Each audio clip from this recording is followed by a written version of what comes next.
قال النبي صلى الله عليه وسلم من تشبه بقوم فهو منهم او كما قال عليه الصلاة والسلام۔ گرامی قدر سامعین، صدر محترم، ناظم جلسہ اور کمیٹی کے اراکین، دور دراز سے تشریف لائے ہوئے مہمان اور خواتین، چند منٹ مجھے ملا ہے، میں کوشش کروں گا کہ اسی میں اپنی بات مکمل کروں۔ ویسے تو ارمان بہت سارے تھے علاقے کی ضروریات کو دیکھتے ہوئے۔ دوسری بات یہ عرض ہے کہ حضرت مولانا ابراہیم صاحب قاسمی میرے اسٹاف میں رہے ہیں، انہوں نے مجھے شیخ الحدیث کہا، میں شیخ الحدیث نہیں ہوں، بس اللہ تعالیٰ نے تفسیر جلالین کی خدمت کرنے کی سعادت نصیب کی ہے۔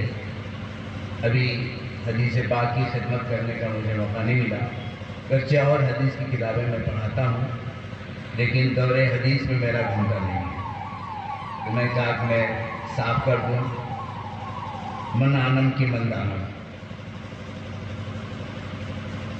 میں نے آپ کے سامنے ایک حدیث پاک پڑھی ہے جس میں اللہ کے نبی صلی اللہ علیہ وسلم نے ارشاد فرمایا، من تشبہ بقوم فہو منہم، جو جس قوم سے مشابہت اختیار کرے وہ انہی میں سے۔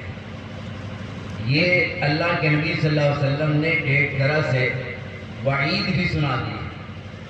آج ہم اپنے رفتار میں، گفتار میں، کردار میں، لباس میں، اخلاق میں، ہر چیز میں ہم نے غیروں کی مشابہت اختیار کر رکھی، ہم ڈر بھی نہیں رہے۔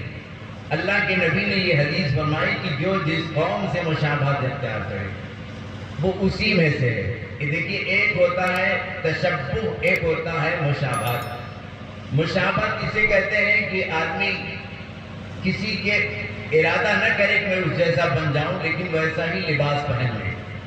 اور تشبہ کا مطلب یہ ہوتا ہے کہ آدمی فلاں فلم کے اندر فلاں ہیرو ایسا کپڑا پہنتا، میں بھی ویسا کپڑا پہنوں تاکہ میں بھی ویسا دکھوں۔ فلاں آدمی اپنی داڑھی اس طرح رکھتا ہے، میں بھی ویسی داڑھی رکھوں تاکہ میں بھی ویسا ہی لگوں۔ اس کو کہتے ہیں تشبہ۔ اللہ کے نبی صلی اللہ علیہ وسلم نے ڈرایا کہ جو جس قوم سے مشابہت کا اختیار کرے گا وہ انہی میں سے۔ آج ہمارے نوجوان بالوں میں بھی مشابہت غیروں کی اختیار کر رہے ہیں، کنارے کنارے بال کٹوا دیتے ہیں، اوپر سے بال چھوڑ دیتے ہیں۔ لباس کے اندر بھی حال یہ ہے کہ غیروں کی مشابہت ہے۔ ہمارے نبی نے ارشاد فرمایا کہ ٹخنوں سے اونچا پائجامہ پہنو، ٹخنوں سے اوپر لنگی پہنو، لیکن آج لوگوں نے اس پر عمل نہیں کیا، ہم مسلمانوں نے اس پر عمل نہیں کیا۔ اور جب دیکھا کہ ہاف پینٹ ایسی آ گئی کہ وہ گھٹنے کے نیچے ہے، ٹخنے سے اوپر ہے، لوگوں نے پہننا شروع کر دیا۔ ہم نے، اللہ کے نبی نے کہا کہ داڑھی رکھو، داڑھی نہیں رکھی، لیکن جب داڑھی فیشن بن گئی تو داڑھی رکھنا شروع کر دیا۔ تو آپ نے نبی کی اطاعت نہیں کی، آپ نے غیروں کی اطاعت کی۔ داڑھی شرعی داڑھی رکھیں۔ شرعی داڑھی ہے کہ آپ کے چہرے پر ایک مشت داڑھی ہو، وہ ہے شرعی داڑھی، اور جو اس سے کم ہے وہ شرعی داڑھی نہیں ہے۔ لباس کی 3 قسمیں ہیں، ایک ہے لباس زینت، ایک ہے لباس ضرورت، ایک ہے لباس تقویٰ۔ لباس ضرورت یہ ہے کہ صدر ڈھک جائے، لباس زینت یہ ہے کہ صدر کے علاوہ بھی کچھ چیزیں ڈھک جائیں، کچھ اعضاء آپ کے چھپ جائیں، یہ لباس زینت ہے جس سے آپ خوبصورت لگیں، جو کچھ زائد کپڑے جس سے آپ خوبصورت لگیں۔ اور ایک ہے لباس تقویٰ۔ لباس تقویٰ کون سا لباس ہے؟ اہل اللہ کا لباس، اللہ والوں کا لباس آپ اختیار کر لیں۔ اللہ والوں کے لباس پہننے میں دیکھیے ظاہر کا اثر باطن پر پڑتا ہے۔ اگر آدمی لباس اختیار کر لے تو اللہ تعالیٰ اس کا دل تبدیل کر دیتے ہیں۔ آپ نے سنا ہوگا کہ موسیٰ علیہ السلام کے مقابلے میں جو جادوگر آئے تھے انہوں نے صرف لباس موسیٰ علیہ السلام جیسا پہنا تھا، اللہ تعالیٰ نے دل کی حالت بدل دی۔ آئے تھے باطل کی طرف سے حق کا مقابلہ کرنے کے لیے، صرف لباس تبدیل کیا تھا تو اللہ تعالیٰ نے دل بھی بدل دیا، اور ذرا دیر میں اتنا مضبوط ایمان عطا فرمایا کہ فرعون نے دھمکی دی کہ ہم تمہارا ہاتھ پیر کاٹ دیں گے، سولی پہ لٹکا دیں گے، لیکن پھر بھی وہ اپنے ایمان سے نہیں ہٹے۔ اتنا مضبوط ایمان اللہ تعالیٰ نے عطا فرما دیا۔ تو بہرحال میں یہ عرض کرنا چاہ رہا تھا، آج ہر چیز میں ہم مشابہت اختیار کر رہے ہیں، شادی بیاہ کے اندر بھی ہم مشابہت غیروں کے اختیار کر رہے ہیں، لین دین میں بھی ہم غیروں کا طریقہ اختیار کر رہے ہیں۔ بچیں اس سے، کہیں ایسا نہ ہو کہ ہم مشابہت اختیار کرتے کرتے انہی میں سے ہو جائیں۔ یہاں تک کہ اللہ کے نبی صلی اللہ علیہ وسلم نے عبادت میں بھی غیروں کا طریقہ اختیار کرنے سے منع فرمایا۔ محرم کا ایک روزہ رکھا جاتا تھا، لیکن جب اللہ کے نبی کو معلوم ہوا کہ یہودی بھی روزہ رکھتے ہیں تو آپ نے فرمایا کہ اگر اگلے سال میں حیات رہا تو ایک دن اور روزہ رکھوں گا تاکہ یہود کے ساتھ مشابہت نہ ہو جائے۔ یہود نماز پڑھتے تھے لیکن وہ جوتے نہیں پہنتے تھے، اللہ کے نبی صلی اللہ علیہ وسلم نے جوتا پہن کر نماز پڑھنے کے لیے فرمایا تاکہ یہود کی مخالفت ہو جائے۔ یہود کی عورتیں بیٹھ کر استنجا کیا کرتی تھی، پاخانہ پیشاب، اور جو ان کے مرد تھے وہ کھڑے کھڑے کیا کرتے تھے۔ اللہ کے نبی صلی اللہ علیہ وسلم نے مسلمانوں کو حکم دیا کہ وہ مرد ہو یا عورت دونوں بیٹھ کر کے قضائے حاجت کریں۔ تو اللہ کے نبی صلی اللہ علیہ وسلم نے عبادت میں بھی مشابہت اختیار کرنے سے منع فرمایا۔ ان کے ہاں روزہ رکھتے ہیں لیکن وہ سحری نہیں کرتے تھے۔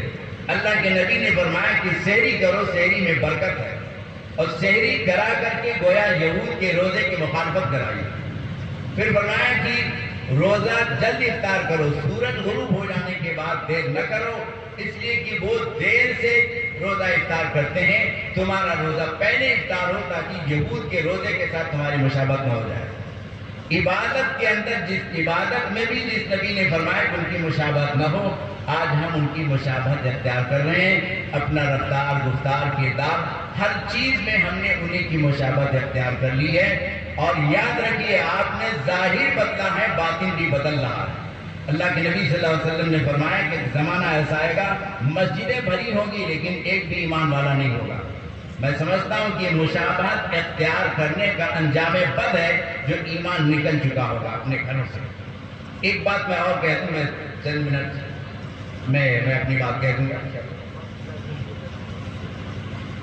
اسی طرح میں ایک بات یہ کہنا چاہتا ہوں، آج تک خاص طور سے اس میں لوگ اکثر گفتگو بھی نہیں کرتے ہیں۔ قیامت کے سلسلے میں بھی ہمارے شاعر صاحب نے بہت شاندار منا خلقناکم کے اوپر کی بات بیان کی۔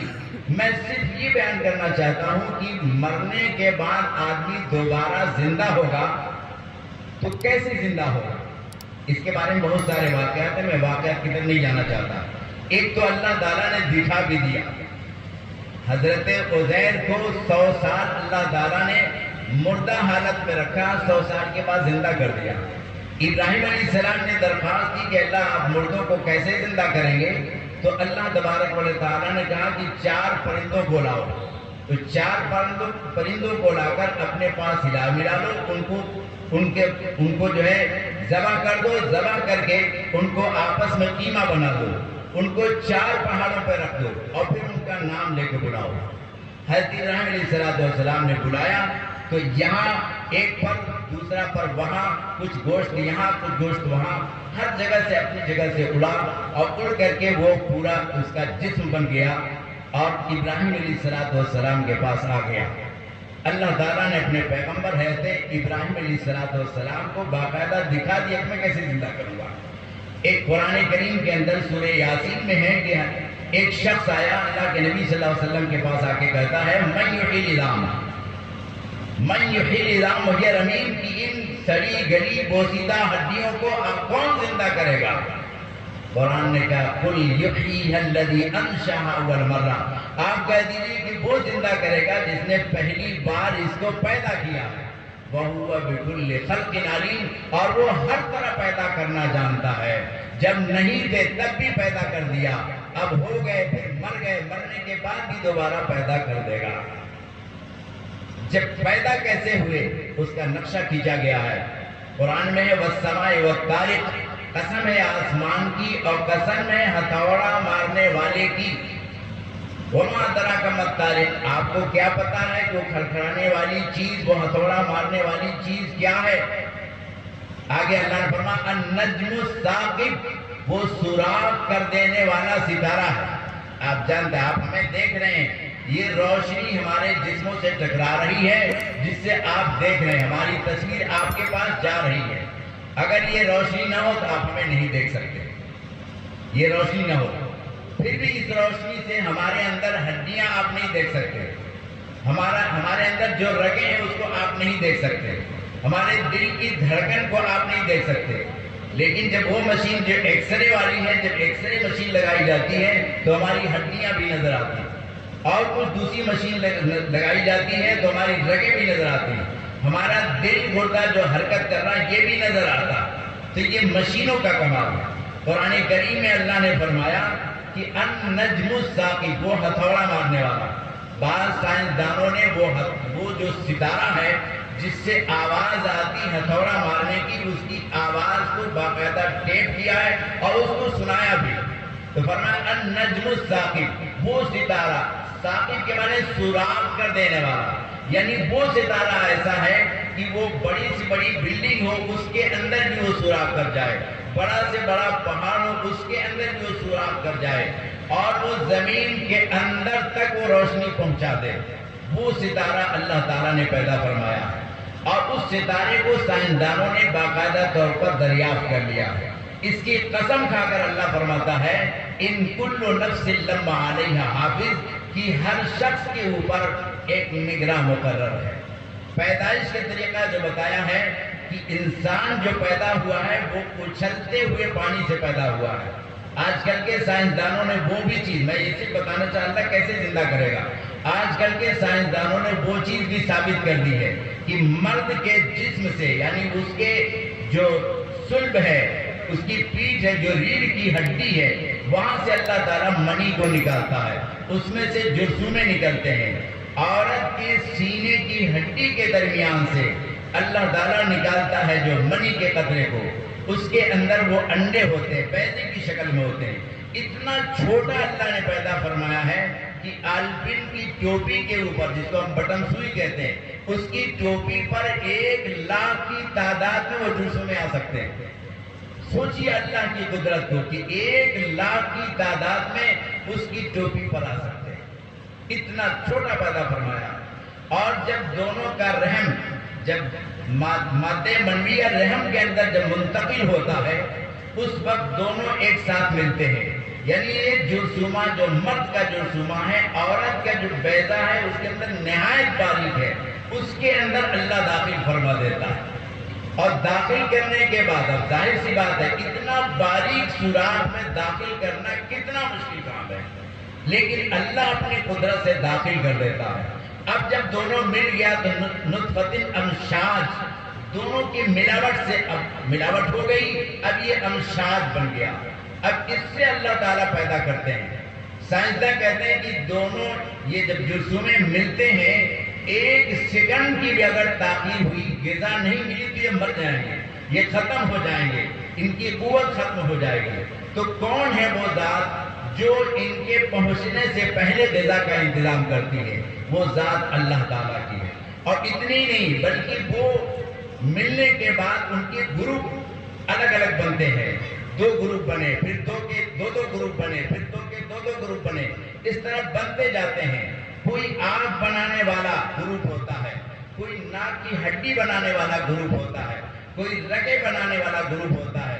ہڈیوں میں بھی ہاتھ کی ہڈیوں کے لیے الگ ہے، انگلیوں کے لیے الگ ہے، کلائیوں کے لیے الگ ہے، کان کی ہڈی کے لیے الگ ہے، سر کی ہڈی کے لیے الگ ہے، اور یہ پسلیوں کے لیے ہڈی کے لیے الگ ہے۔ ظاہر سی بات ہے اس جرثومے میں، اس بیضے کے اندر نہ ہڈی ہے، نہ بال ہے، نہ کھال ہے، نہ رگیں ہیں، اس میں اندر کچھ بھی نہیں ہے۔ اللہ اپنی قدرت سے سب کچھ پیدا کر دیتا ہے۔ اور کیا اللہ کی قدرت ہے! اگر یہ سلسلہ جو انگلیوں کو بڑھانے والا ہے، اگر یہ سلسلہ دراز رہتا تو آدمی کی انگلیاں پیروں تک پہنچ جاتی، اور پیروں کی انگلیاں نہ جانے کہاں تک پہنچ جاتی. کون ہے وہ ذات جو اتنے کنٹرول سے آدمی کو معتدل انداز میں پیدا کر دیتی ہے؟ اس معتدل انداز میں پیدا کرنے والی ذات کا نام اللہ ہے. جس نے اللہ نے آج پیدا کر دیا وہ کل بھی پیدا کر دے گا. جیسے آپ مثال کے طور پر ایک آپ بیل لیجئے، بیل کی بیج لے لیجئے.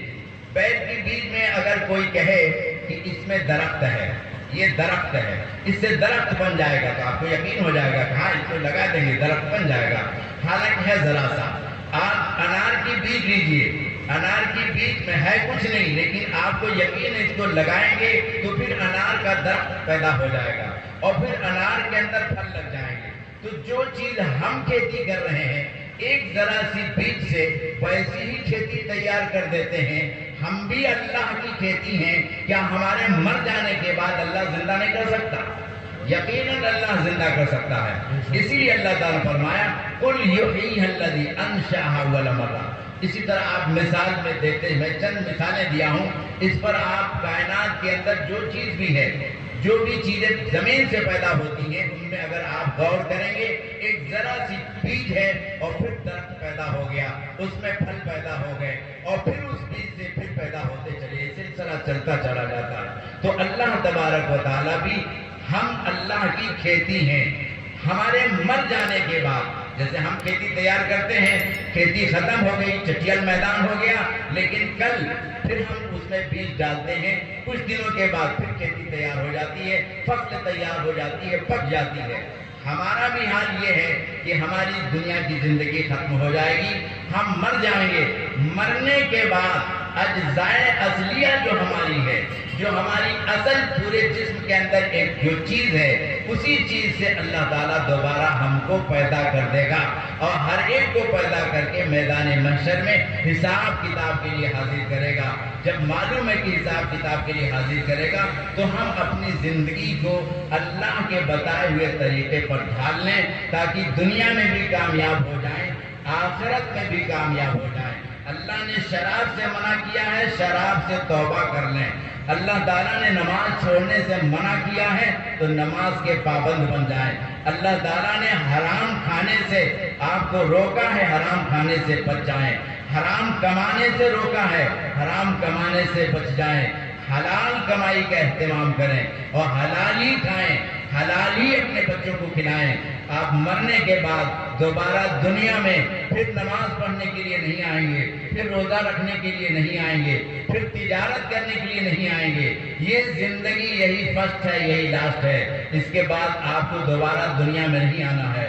اس لیے میرے محترم بھائیوں، بزرگوں، دوستوں اور میری جو خواتین، مائیں، بہنیں جو سن رہی ہیں وہ اپنی زندگی کو درست کر لیں. اگر وہ بیوی کی حیثیت سے ہیں تو اپنے شوہر کا اکرام اور احترام کریں. اگر بیٹی ہے تو اپنے ماں باپ کے حکموں کے مطابق اور نبی کریم صلی اللہ علیہ وسلم کے طریقے کے مطابق زندگی گزارے.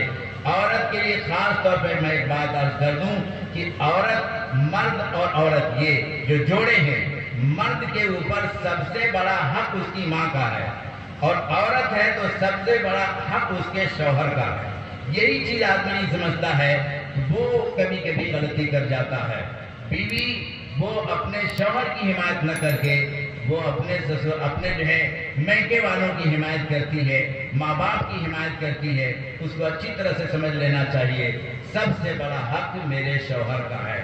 اللہ کے نبی صلی اللہ علیہ وسلم نے ایک حدیث میں ارشاد فرمایا کہ اگر میں کسی کو حکم دیتا کہ وہ سجدہ کرے کسی کا تو میں حکم دیتا عورتوں کے اپنے شوہروں کا سجدہ کریں. ایک حدیث میں فرمایا کہ اگر مرد اپنی بیوی سے کہے کہ یہ سرخ پہاڑ سے، لال پہاڑ سے پتھر اٹھا کر اس کالے پہاڑ کے پاس لے جاؤ اور کالے پہاڑ کے پتھر اٹھا کر کے تم لال پہاڑ کے پاس لاؤ، تو عورت کے لیے مناسب ہے کہ اپنے شوہر کا حکم بجا لائے. اللہ کے نبی صلی اللہ علیہ وسلم نے اتنا ارشاد فرمایا. لیکن پھر بھی آج کل کی عورتیں اپنے شوہروں کی نافرمانی کرتی ہیں اور مرد حضرات بھی وہ بیوی کے اس میں آ کر کے اپنے ماں کی خدمت نہیں، بیوی ماں کو جدا کر دیتے ہیں، ماں کے ساتھ بدسلوکی کرتے ہیں، بیوی کی بات مانتے ہیں اور ماں باپ کو اپنے قدموں کے نیچے رکھتے ہیں. میں یہ عرض کر رہا تھا، میرے خلاصہ یہ ہے کہ اگر شوہر ہیں تو ماں باپ کا حق زیادہ ہے، بیوی ہے تو شوہر کا حق زیادہ ہے، دونوں ایک دوسرے کا خیال رکھیں اور ایک دوسرے کا احترام اور احترام کریں، اور میاں بیوی کے درمیان اگر کچھ نا اتفاقی ہو بھی جائے تو وہ ذرا دیر کے لیے ہو، پھر اس کو ہمیشہ کے لیے ختم کر دیں۔ عورت یہ سوچے کہ میرا میاں، اللہ نے جب یہ فرما دیا کہ میں اس کی خدمت کروں گا، اللہ میرے لیے جنت دے گا، تو میں اس کی خدمت کروں، اس کی خدمت کرنے میں اللہ تعالیٰ اجر دے گا۔ حدیث پاک میں آتا ہے کہ جو عورت اپنے شوہر کی خدمت کرتی ہے تو جو شخص کی جہاد میں گیا ہوا ہے، جہاد پہ جتنا ثواب ملتا ہے، اس عورت کو اپنی شوہر کی خدمت پہ اتنا ثواب ملتا ہے۔ تو اللہ تبارک و تعالیٰ ہم کو بھی دین کے راستے پہ چلنے کی توفیق عطا فرمائے، آپ کو بھی دین کے راستے پہ چلنے کی توفیق عطا فرمائے۔ میں بھی محتاج ہوں، آپ بھی محتاج ہیں، دعا فرمائیں کہ اللہ تعالیٰ ہمارا بھی خاتمہ ایمان پر فرمائے، ہماری ماؤں بہنوں کا خاتمہ بھی ایمان پر فرمائے، یقین ہم کو بھی نصیب فرمائے، آپ کو نصیب فرمائے۔ وآخر دعوانا ان الحمدللہ۔